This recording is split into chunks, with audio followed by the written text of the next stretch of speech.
Hľadal som, ako po ceste beha kačička s malým. Zastal som a v kanáli som videl, že sa pohybujú ďalšie malé. 6 mláďat spadlo do hlbokého kanála krytého mrežou. Ich mama sa k ním nevedela dostať a pobehovala po rušnej ceste.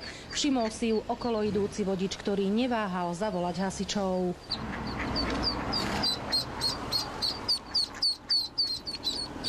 Za mamičkou. Moje, aké si rýchle.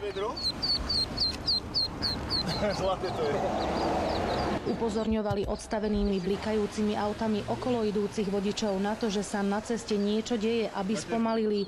Ďalšie mláďa uviazlo na druhej strane cesty.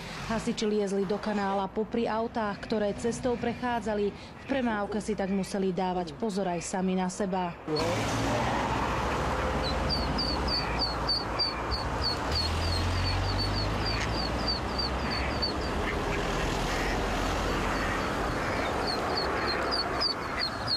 Behala určite aj s malým. Zo 3-krát by ich tu už bolo zrazilo.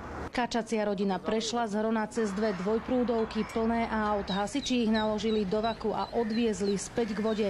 Všetky sa bezpečne vrátili tam, odkiaľ sa vybrali na výlet. Oni pôjdu za ňou.